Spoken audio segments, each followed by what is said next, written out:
नमस्कार, खबरों का पंचनामा में आपका स्वागत है। मैं हूं आपके साथ अंशिका।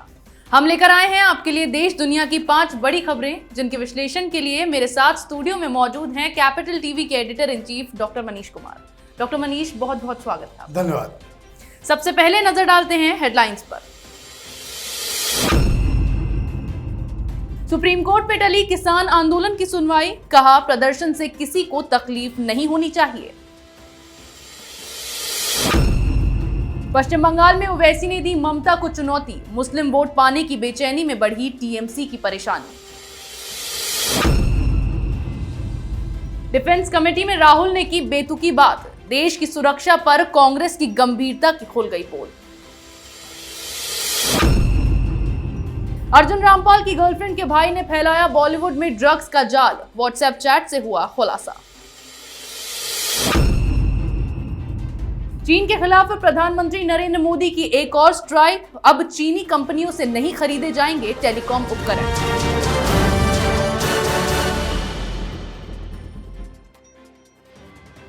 रुक करते हैं हमारी पहली बड़ी खबर की ओर, जहां किसान आंदोलन पर शीर्ष अदालत अब तक किसी नतीजे पर नहीं पहुंची है। सुप्रीम कोर्ट ने एक तरफ किसानों को निर्देश दिया तो दूसरी तरफ सरकार को। सुनवाई के दौरान सुप्रीम कोर्ट ने किसान संगठनों को कुछ निर्देश दिए हैं। सुप्रीम कोर्ट ने किसानों से कहा कि प्रदर्शन से किसी को तकलीफ नहीं होनी चाहिए। डॉक्टर मनीष, एक बार फिर सुप्रीम कोर्ट में किसानों की सुनवाई टल गई है। देखिए, मैं बार बार कह रहा हूं, सुप्रीम कोर्ट भी पॉलिटिकली करेक्ट होना चाहता है।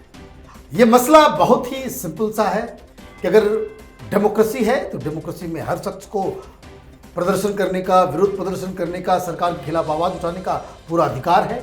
और ये अधिकार वैसा ही है जैसा बाकी आम लोगों का अधिकार है। आप किसान संगठन हैं, आप आंदोलन करना चाहते हैं, आपका मोस्ट वेलकम। सरकार की नीतियों के खिलाफ आंदोलन करना चाहते, भूख हड़ताल करना चाहते हैं, करें, लेकिन उसके लिए एक जगह। ऐसा नहीं हो सकता कि आप आंदोलन के नाम पे, डेमोक्रेटिक राइट्स के नाम पे, प्रदर्शन के नाम पे किसी दूसरे नागरिकों के अधिकारों का आप हनन करें। आप पब्लिक न्यूसेंस नहीं बन सकते। किसी भी शहर को आप चारों तरफ से जाम कर दें, इस तरह का टेक्निक तो युद्ध में अपनाया जाता है। कि भाई पहले जमाने में क्या होता था कि किले के चारों तरफ से जो है आपने सेना रख दिया, उसको आपने ब्लॉकेट कर दिया। आप दिल्ली को इस तरह से कर रहे हैं, ये तो इट्स स्टेट ऑफ वॉर।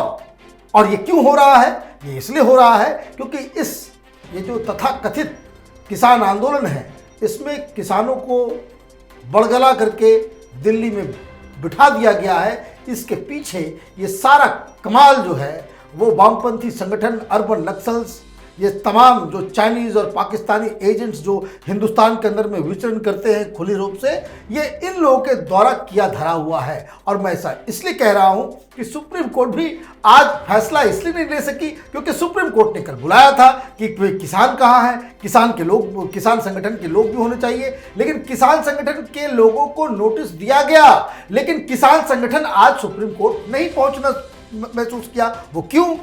क्योंकि इनकी योजना बिल्कुल साफ है। कल शाम में ही किसान संगठनों के नेताओं ने कह दिया था कि ये जो सुप्रीम कोर्ट है ये तो सत्ता का हिस्सा है, ये सरकार का हिस्सा है, इसकी बात हम नहीं मानेंगे।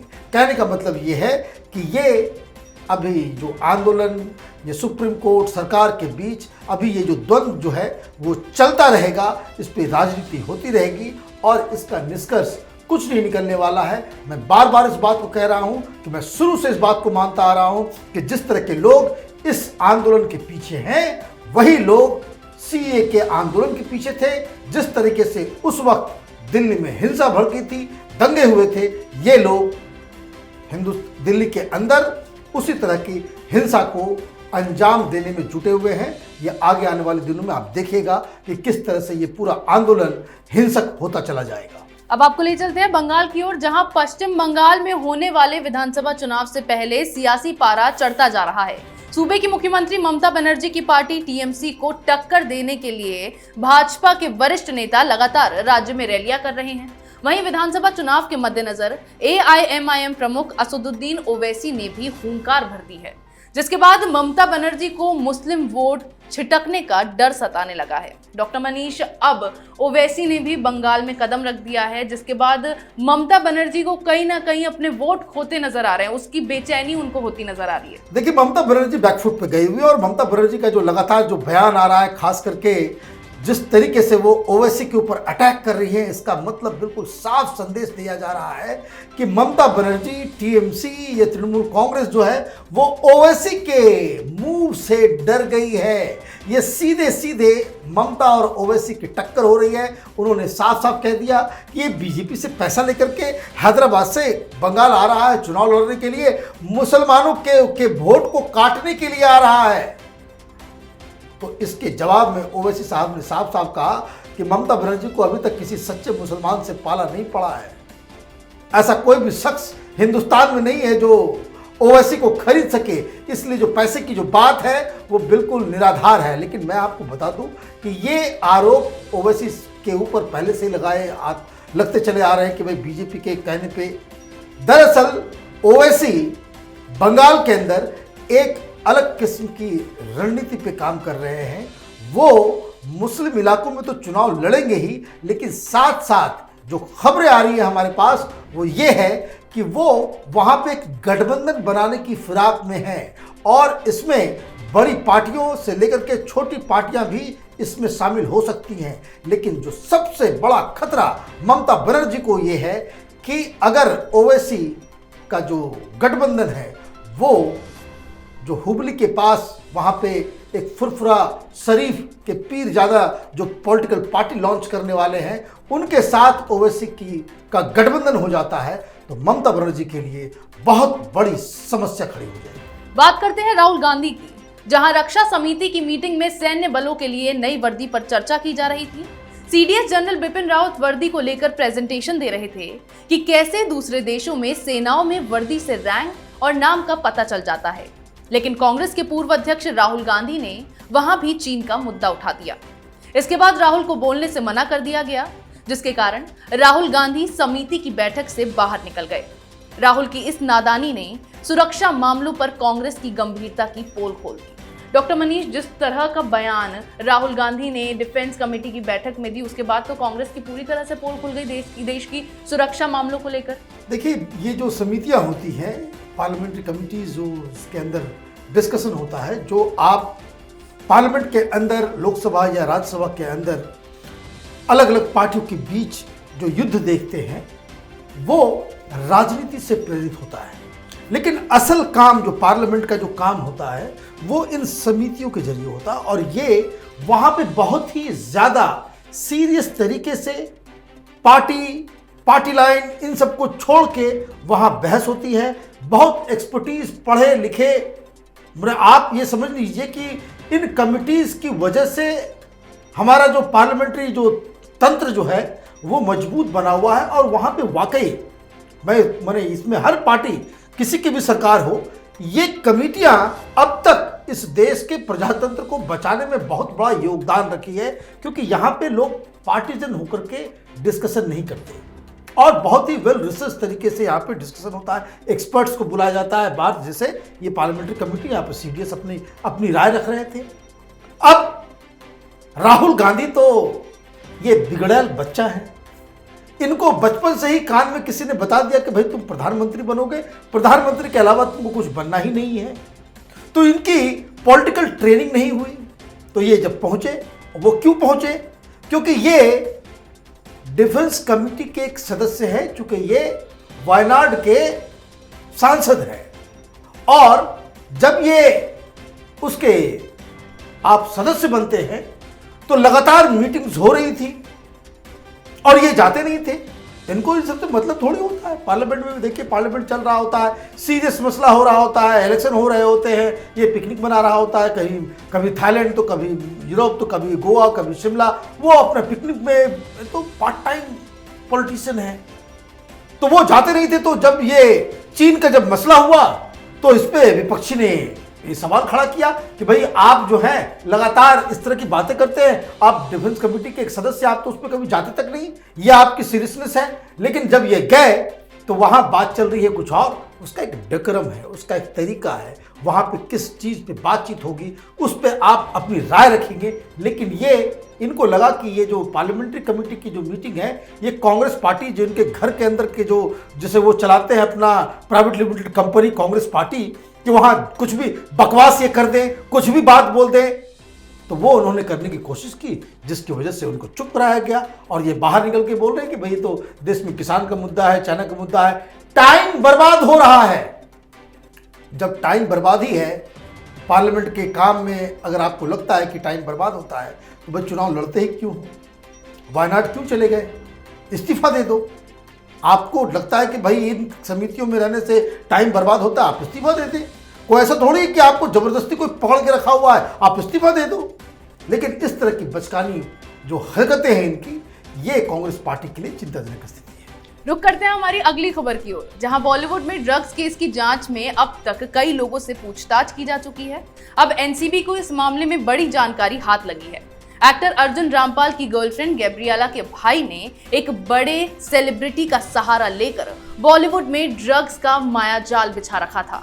ड्रग्स कनेक्शन में गिरफ्तारी के बाद एगिसियालोस का मोबाइल फॉरेंसिक लैब में जांच के लिए भेजा गया और फॉरेंसिक की टीम ने उसका व्हाट्सएप चैट रिट्रीव किया है, जिसमें इस बात का खुलासा हुआ है। डॉक्टर मनीष, अब इस ड्रग्स के केस में एक बड़ी जानकारी एनसीबी के हाथ लगी है, अब आगे क्या होने वाला है? देखिए, एनसीबी लगातार बॉलीवुड के अंदर जो ड्रग्स का कारोबार चल रहा था उसको खत्म करने के लिए, उसका द एंड करने के लिए लगातार उसमें प्रयासरत है।